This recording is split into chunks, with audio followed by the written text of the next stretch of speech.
everybody, it's Allison. Welcome to my YouTube channel. Today we're going to make some really beautiful floral cards with two different kinds of borders. And we're going to be using the Spellbinders Vivid Expressions collection that just came out. And we're also going to be looking at the new box from Your Paper Insider, box number 10. So for these cards, I knew that I was going to be playing with florals, and while I was trying to figure out my color palette, I remembered that I had just received the box number 10 from Your Paper Insider, so I figured I would open it up and see if I could find my color inspiration inside. And right away you can see these really fun holographic envelopes. I actually put a birthday card in one of these earlier this week, and everyone was oohing and eyeing over it at dinner. So that was fun. Now inside each box, there's always a pamphlet with information on some of the specialty paper, and then on the other side, there's a description of all of the paper. This is velveteen felt paper. This is similar to the green velvet that was in box 9. And here's some holographic paper. There's always fun holographic paper in the boxes. This is probably my favorite paper. It is totally smooth, but it's glossy and glittery. It's just so unique, and of course I love the color. I'm not going to stop and talk about all of the paper, just some of it. Now this paper is really cool. It almost looks like a sheet of thin foam strips. It just has a really cool texture to it. Here's some glossy cardstock similar to the red glossy that was in box 9. And here's some really fun tissue. That would make a really fun card. Now here, this is similar to the mint green from box 8, which I used and really love, so I'm looking forward to using that. Some shimmer paper. There's lots of shimmer paper in this box. Here's some vellum, more shimmer. And here's some glitter. This is non-shed glitter paper. And here, this is oil slick holographic that matches those envelopes. Here's more shimmer, more vellum. And look at these colors. I'm so glad I opened this box before making these cards. Here's some really pretty filigree paper. Look at that fluorescent. And here's some more satiny, shimmery paper. Now here's more non-shed glitter. It's a nice flat glitter cardstock. It's not too chunky. And here's a really beautiful black shimmer paper. It's hard to see the shimmer on screen. All right, so these are the papers that I picked for my cards today.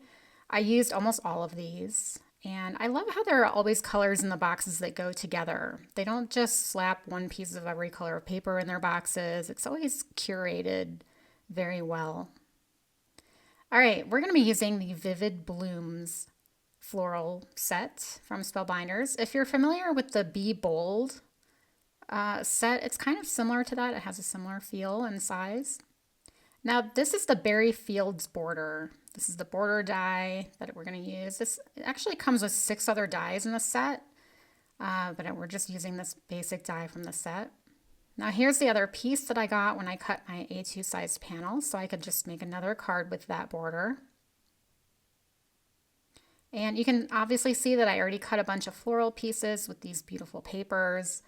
I have a mix of shimmery paper, glossy paper, regular paper, and even some vellum leaves that I cut. All right, I'm going to move on and show you the border that I made for the second card. I was making both of these cards at once.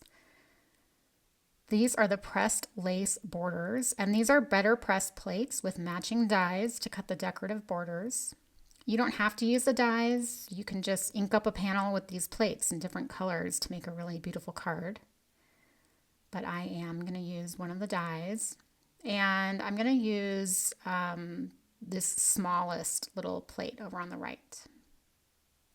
I'm going to foil it with white foil, but me being me, I want to make sure that this plate is on my panel as straight as I can get it. So I'm going to show you how I used one of the tools from my stash to do that. This is my mini Scor-Buddy, which is what I use to score my card bases. And I've turned it sideways, and I pushed the top of my card panel right up to the top of the board to keep it straight. And I'm going to kind of get a general idea of where I want the border to be. And then I'm just going to tack this foil down with a couple pieces of tape. I'm going to put the tape just in the bottom and top corner so I know it's not going to interfere with the actual plate. Now I'm going to take the press plate and I'm going to use the grooves in the Scor-Buddy to line it up. Now, how did I come up with this idea? I don't know. It seemed like a good idea at the time, and you'll see that it worked wonderfully. Now, once it's all lined up, I can add tape to keep the plate in place. Obviously, there are other ways to line up your plate, including using the grid on your craft mat, or you can use a T-square ruler, or you can just eyeball it. Now, off camera, I took this to my Glimmer machine to foil it, and you'll see that I got a lot of overfoiling.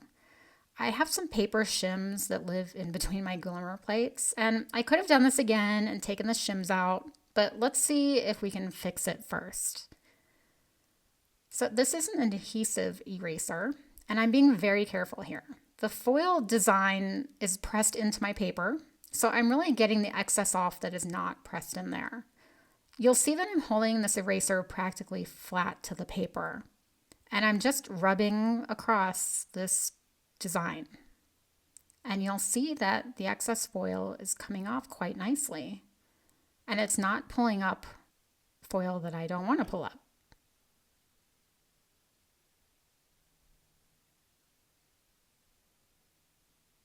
So let's see what we got.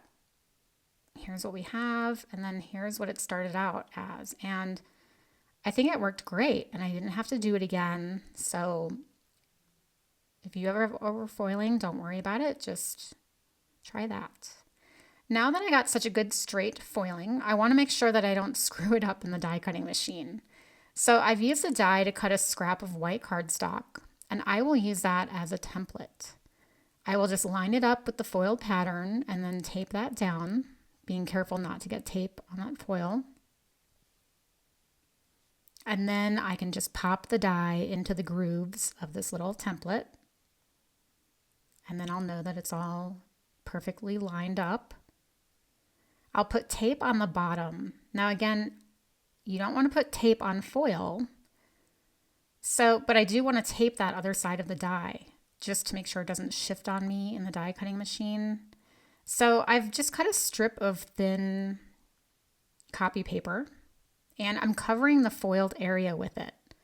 And now I can add my tape and not worry about ruining the foil. So here it is. Here's my panel after running it through my Platinum 6 machine. And I'm just going to show you with my T-square ruler that it is pretty darn straight. So I'm pretty happy with how that turned out. I think it was worth just the extra steps and the extra effort. Now we're going to go back to that first card and I'll show you the assembly of this one. I've added foam tape on the back, but I left a generous area around those scallops so that I can tuck my flowers and foliage in there. So I just turned my card upside down and eyeballed it while I applied that panel. Now here's where I just start playing around with an arrangement, and I'll play around until I'm happy with how it looks. Sometimes this goes quickly, and sometimes I obsess over it for who knows how long. And once I'm happy with where the big elements are going, I'll start gluing. And as usual, I will start with whatever is going to be on the very bottom. Now, I think the only foam tape I used on this card was on the green panel itself. So just gonna tuck things. That little orange flower is with that orange shimmery paper. And that yellow flower down below, the little detailed part, the little detailed cutout part, that's from that yellow glossy paper. So I really had fun using all of these papers from this box. And of course, these colors are gorgeous together. So I'm really happy with the color palette. All right, so as I keep going and assembling, I just start snipping here and there to make things work. And I'll even have this single little flower that I'll tuck tuck underneath.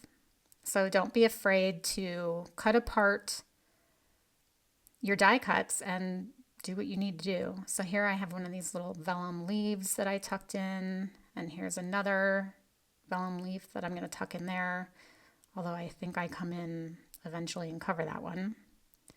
Here's another leaf. I'm not great with white space, so I was trying to cover up a lot of this white space. So here, more white space that I'm covering up and just cutting and snipping here and there just to finish my design. And yeah, here I cover up that little vellum leaf. All right, now that I'm done, I have a little bit of this panel that's not sitting on anything. It needs some foam. So I have cut just a little sliver of foam, and I pulled both sides of the release tape off, and I'll just tuck it in there with my craft pick. And there are some flowers and leaves that are kind of loose on here, and I don't usually mind that, but sometimes when there's this much dimension and you pull it out of the envelope, there's a risk that it could rip off one of those. So I just put foam tape underneath.